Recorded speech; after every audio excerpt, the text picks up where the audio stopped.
तालुका जिल्हा लातूर येथे श्री खंडोबा देवाची यात्रा ही 100 वर्षापासून भरते।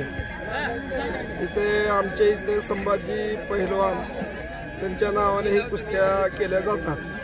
प्रतिवर्षाप्रमाणे इथे खंडोबाची यात्रा पौष महिन्यामध्ये भरते व त्या निमित्त आम्ही जंगी कुस्त्याचं आयोजन करतो। 100 वर्षाचा याला वारसा आहे। तरी परिसरातील सर्व पैलवान आमच्या यात्रेला आठवण करून येळामुशा झाल्यानंतर 8 दिवसांनी आमच्या कुस्त्या असतात। त्याला सर्व भक्तिभावानी हजेरी लावतात व गावाच्या सगळ्याच्या देणगीतून मौजे कोळपा येथील कुस्त्या पार पडतात। मी नंदकिशोर श्रीपतराव पाटील, पोलीस पाटील, कोळपा, तालुका जिल्हा लातूर।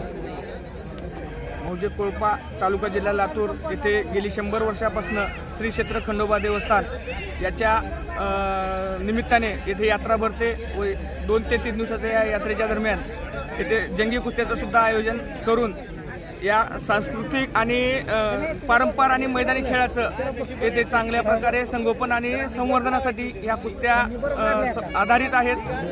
तर त्या निमित्ताने आजूबाजूच्या बऱ्याच परिसरातून येथे चांगले नामांकित पैलवान सुद्धा येथे येऊन कुस्त्याचा या लाभ घेतात आणि येथे चांगल्या पद्धतीने कोळपा या गावाने मैदानी खेळाला जंगी असं मैदान उपलब्ध करून दिलेलं आहे। याचे सर्व पैलवान लाभ घेतात। या यात्रेच्या निमित्तानं मी एवढेच बोलतो। मी ॲडव्होकेट लिमराज कातळे, कोळपा। माझा वकील साहेब असा प्रश्न आहे, या पंचक्रोशीत हा फळ मोठा मानला जातो, तर पंचक्रोशीतील लोकांना काय मेसेज द्यायचा?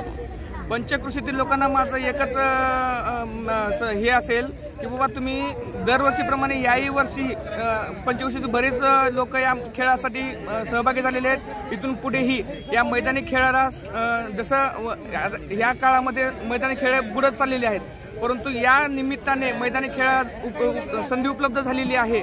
या संधीचा बऱ्याच लोकांनी फायदा घेतलेला आहे आणि इथून पुढे वर्षानुवर्षे अशीच या संधीचा फायदा घेत राहावा आणि मैदानी खेळ आपण जोपासना करत जाऊ, एवढंच मी सांगू इच्छितो।